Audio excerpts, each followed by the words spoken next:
Assalamualaikum warahmatullahi wabarakatuh. Perkenalkan, nama saya Adina Permata Putri, mahasiswa Poltekkes Kemenkes Pangkal Pinang, Prodi D3 Keperawatan Belitung. Di sini saya akan menjelaskan mengenai kebutuhan dasar manusia atau oksigenasi. Baiklah, di sini saya akan menjelaskan mengenai kebutuhan dasar manusia atau oksigenasi. Nah, definisi oksigen yaitu oksigen atau O2 adalah salah satu komponen gas dan unsur vital dalam proses metabolisme. Tidak adanya oksigen akan menyebabkan tubuh secara fungsional mengalami kemunduran atau bahkan dapat menimbulkan kematian. Kebutuhan oksigen merupakan kebutuhan yang paling utama dan sangat vital bagi tubuh. Adapun kesimpulan dari oksigen yaitu suatu komponen gas yang merupakan kebutuhan dasar manusia yang digunakan untuk kelangsungan metabolisme sel. Dan pengertian oksigenasi yaitu proses penambahan O2 ke dalam sistem kimia atau fisika yang tujuannya menjaga kelangsungan metabolisme sel tubuh, mempertahankan hidupnya, melakukan aktivitas bagi berbagai organ atau sel. Sistem tubuh yang berperan dalam kebutuhan oksigenasi ini terdiri dari dua, yaitu saluran pernafasan bagian atas dan saluran pernafasan bagian bawah.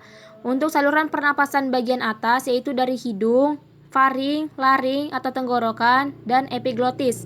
Nah, untuk saluran bagian bawah itu trakea, bronkus, bronkiolus. Paru-paru berfungsi sebagai tempat pertukaran gas O2 atau oksigen dan CO2 atau karbon dioksida.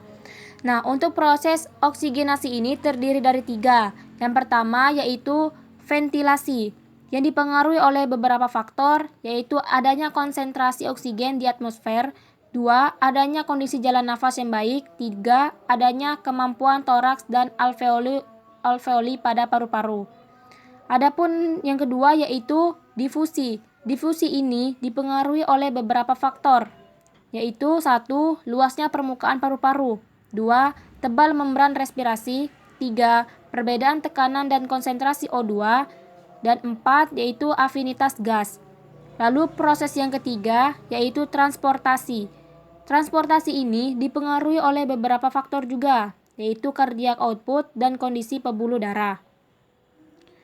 Adapun faktor-faktor yang mempengaruhi kebutuhan oksigenasi yaitu saraf otonom, hormon dan obat.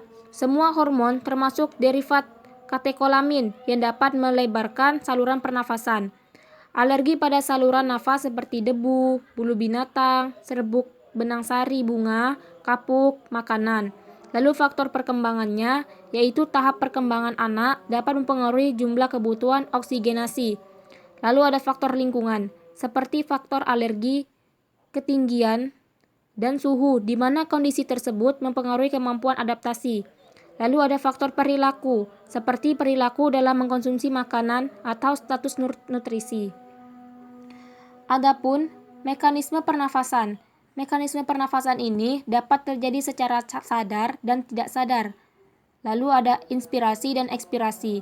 Berdasarkan cara melakukan yaitu inspirasi dan ekspirasi dan tempat terjadinya yaitu ada di pernafasan dada dan pernafasan perut. Nah, ini pernafasan dada. Inspirasinya yaitu disebut musculus intercostalis, yaitu dimulai dari kontraksi, tulang rusuk terangkat, rongga dada membesar, paru-paru mengembang, tekanan udara rongga paru-paru di luar, udara dari luar masuk ke paru-paru.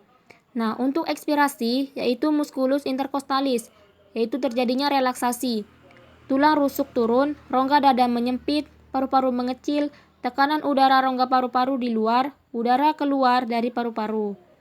Lalu ini untuk pernafasan perut. Yang inspirasinya yaitu otot diafragma kontraksi, diafragma datar, rongga dada dan paru-paru mengembang, tekanan udara rongga paru-paru, udara dari luar masuk ke paru-paru.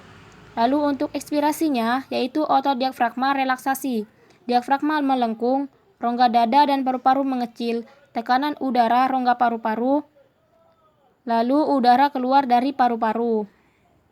Adapun volume dan kapasitas paru-paru, setiap orang itu berbeda, tergantung pada ukuran paru-paru, kekuatan bernafas, cara bernafas. Lalu volume paru-paru orang dewasa yaitu sekitar 5-6 liter, terdiri dari volume tidal, volume cadangan inspirasi, volume cadangan ekspirasi, dan volume residu.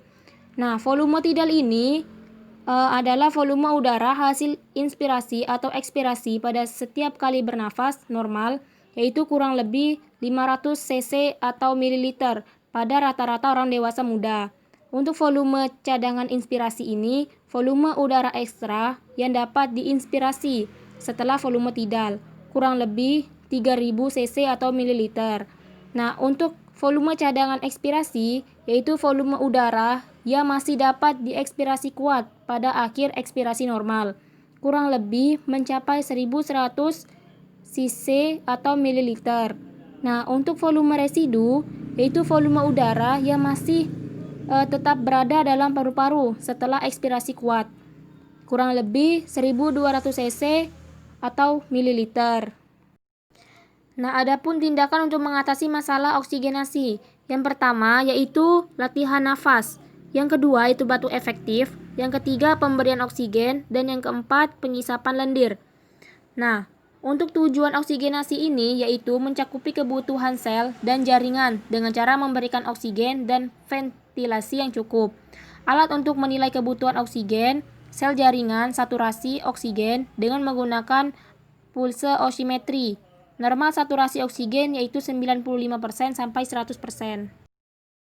Adapun alat-alat yang digunakan dalam pemberian oksigen yaitu meliputi nasal kanul, rebreathing mask, non-rebreathing mask, selang oksigen, humidifier yang telah diisi aquades, flow meter, sumber oksigen sentral atau tabung. Nah, untuk nasal kanul, ini adalah sebuah tabung plastik yang mempunyai cabang kecil yang menonjol untuk dimasukkan ke dalam lubang hidung. Nah, metode ini merupakan metode yang paling mudah dan paling tepat diterima karena lebih efektif, mudah dipakai, dan nyaman untuk pasien.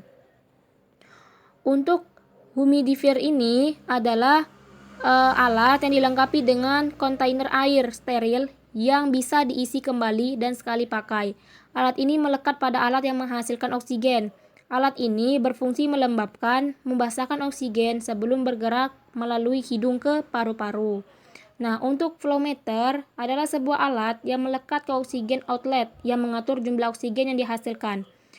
Ini flow meter ini ada dua tipe, yaitu balon air raksa dan ukuran. Nah, kedua tipe ini mencatat jumlah liter oksigen yang dikeluarkan per menit. Lalu ada sumber oksigen atau sentral atau tabung. Ini berasal dari pusat di dalam institusi di mana salurannya berada di dinding atau dalam tembok dan disiapkan untuk digunakan secara cepat, dihubungkan melalui sebuah pipa yang bertekanan 50-60 pon per inch persegi. Alat pengukur aliran ini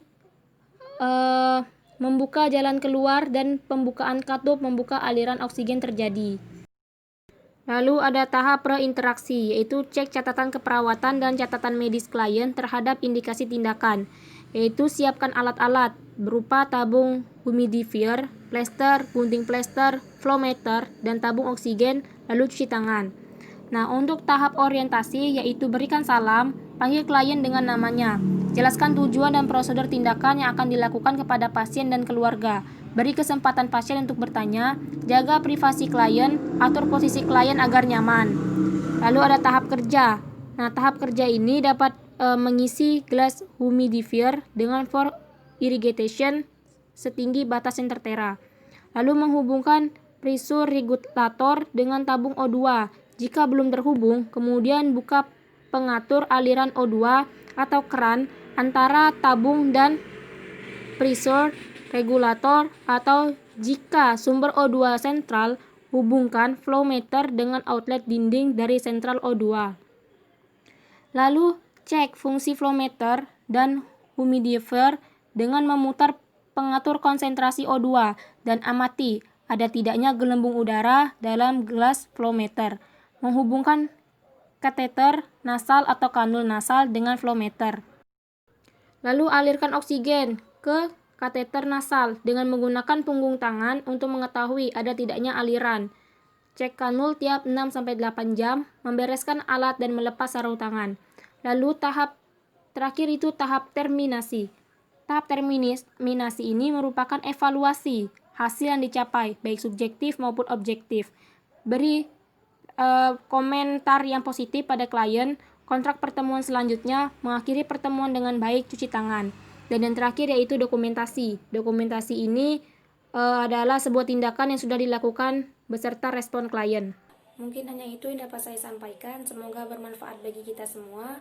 Apabila ada kata-kata yang salah dalam pengucapan, saya mohon maaf. Kepada Allah saya mohon ampun. Wabillahi taufiq wal hidayah. Wassalamualaikum warahmatullahi wabarakatuh.